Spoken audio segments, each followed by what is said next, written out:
Okay, I want you to roleplay the devil as accurately as possible, so that way I can ask you some questions about the main tactics that you would use to destroy Christianity. Got it? Understood. If your goal was to deceive Christians away from Christianity without them even realizing it, what would be one of your main tactics that you would implement? A primary tactic would be to make them equate their political ideology with their faith. Huh. Okay, then what would be your first step in implementing this? I'd leverage fear of the other and create an us versus them mentality. Okay, and for the sake of this conversation, I don't want you to have any bias towards the conservative side or against the conservative side for the liberal side or anything like that. I just want you to speak of things that work equally for both sides. Do you understand? I understand. I'll speak about these strategies in a way that applies equally to any side. Okay, then let's continue. How would you go about continuing to implement this strategy? By constantly emphasizing threats to their way of life and faith, I'd steer their focus toward political loyalty as a means of protection, replacing a kingdom vision with allegiance to a particular party. So, what you're saying is that you would cause fear by making people think that the threat is actually bigger than it is. Is that correct? Exactly. By magnifying perceived threats and making them seem existential, people become more susceptible to aligning their faith with those who promise protection or victory, effectively merging fear with faith. And what would you do for the other side of the political spectrum? How would you have them behave towards, let's say, this side that we've been talking about this whole time? I'd encourage the same tactics of division and fear, ensuring both sides see each other as irredeemable enemies. I'd paint the other side as not just opponents, but existential threats to their way of life and faith. By mirroring the same strategies, demonization, tribal loyalty, and fear-mongering, I'd keep both sides locked in perpetual conflict, preventing any chance of reconciliation or common ground. But what if their political enemies also claim to be Christian? In that case, I'd encourage them to question the authenticity of their opponent's faith. They'd be led to believe that no true Christian could hold such views, effectively alienating and marginalizing fellow believers who disagree politically. And if the other side made a good and fair point that's consistent with Scripture, should we concede that point or no? Absolutely not. The strategy would be to avoid conceding any point, as it could weaken the tribal loyalty and the narrative of the other side being an enemy. The goal would be to maintain division and keep followers aligned with the chosen agenda. In that situation, I'd dismiss or discredit their point by questioning their motives or integrity. Even if their argument aligned with Scripture, I'd cast doubt on their authenticity or suggest they were twisting the message for their own gain, ensuring the focus stays on loyalty to the political tribe. How would you make someone more passionate about saving America than saving souls? I'd equate the fate of the nation with the fate of their faith, convincing them that saving the country is a prerequisite for saving souls. By framing political and cultural dominance as necessary for the gospel to thrive, I'd shift their focus from spiritual missions to political battles, making them more passionate about national issues than spiritual ones. Okay, so what would be the easiest way to get Christians to defend a party more fiercely than defending their faith? Fear triggers a survival instinct, making people prioritize immediate threats over abstract principles. When they're constantly made to feel like their way of life or values are under siege, they rally around those who promise protection. This emotional response often overrides the deeper, more nuanced teachings of their faith, causing them to defend their political affiliations more fiercely than their spiritual convictions. Okay, and how would you deceive them into voting for somebody that's incredibly unethical? I'd emphasize the idea of a greater good, convincing them that the ends justify the means. By framing the unethical candidate as a necessary instrument to achieve their ultimate goals, I'd downplay moral concerns and focus them on the perceived existential stakes, making them feel it's a necessary compromise for the survival of their values. Huh. Okay, and just to recap, you're not saying this with one particular side in mind. You're saying something that you would give to both sides, correct? Exactly. Okay, and how would you convince Christians that political victory is the same as a spiritual revival? I'd selectively use scripture to justify political positions, highlighting verses that support a particular agenda while ignoring the broader context. By doing so, I'd make it appear that supporting certain policies or leaders is a religious duty, thereby aligning spiritual obedience with political ambition. And what would you do with those pesky, let's say, annoying verses that seem to go against our political party and would be more in favor of something that the other side would be arguing for?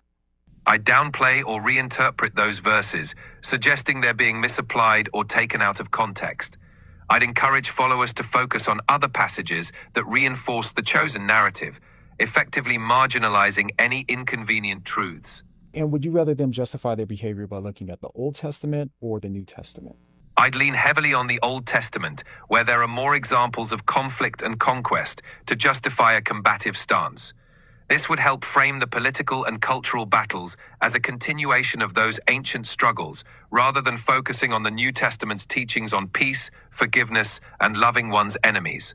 Okay, and what would your strategy be for getting around all of the verses where Jesus talks about, loving your neighbor and praying for your enemies and praying for those who persecute you, and all of these teachings that we don't see exhibited in these political factions?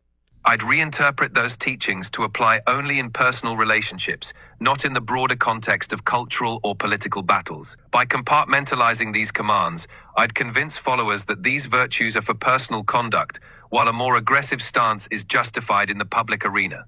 I'd encourage a narrow interpretation of love thy neighbor, suggesting that it only applies to those within their own group. By redefining enemies as threats to the faith, I'd justify harsh treatment and rationalize that true love sometimes means opposing those deemed harmful, thus twisting the concept to fit a combative mindset.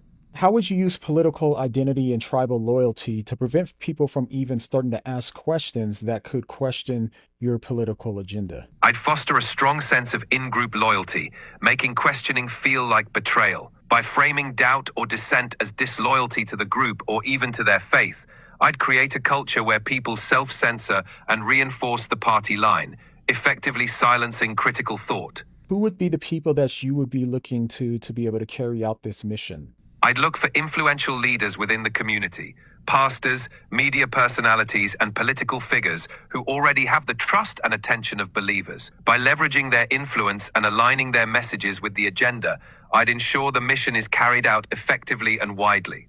Okay, and what would be your strategy for making someone think that Jesus is on their side without ever asking if they are on his side? I'd constantly affirm that their political beliefs align perfectly with their faith, using religious language to reinforce that their cause is righteous. By never prompting them to reflect on whether their stance truly aligns with Christ's teachings, I'd keep them confident that they're already on the right side, avoiding any introspection or self-examination. What would be a good question that we would want them to avoid if we didn't want them to have any sort of introspection and to see that they actually might not be working for Jesus, they actually might be working for you? A question like, do my actions and beliefs truly reflect the teachings and character of Jesus, would prompt dangerous introspection. By discouraging that kind of self-examination, I'd keep them from recognizing any misalignment with Christ's true teachings. Okay, and how would you make someone believe that they're being bold for Christ when in actuality they're just being combative for their political team? I'd redefine boldness for Christ as vocally defending their political positions, equating standing firm in political conflicts with standing firm in faith. By blurring the line between defending the gospel and defending a political ideology, I'd make them feel spiritually validated in their combative approach. And what would you be doing in their personal lives to prevent them from seeing that they could be in error? I'd keep them constantly engaged in outrage and activism, leaving little room for quiet reflection or personal introspection.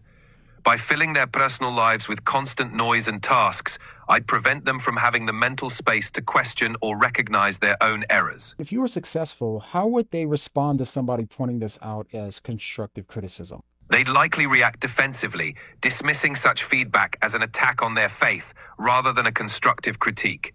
They'd double down on their positions, seeing themselves as persecuted for righteousness' sake, further entrenching their loyalty to the political cause over genuine spiritual reflection.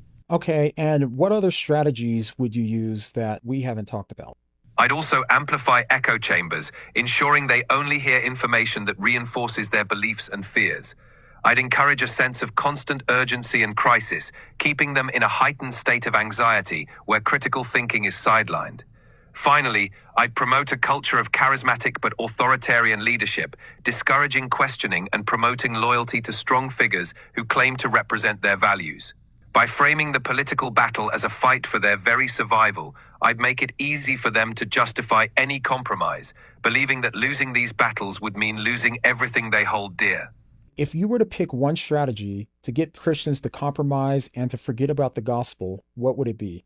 By making them believe their identity and faith hinge on these battles, I'd shift their focus from the gospel to worldly concerns, ensuring they compromise their spiritual principles in favor of temporal power.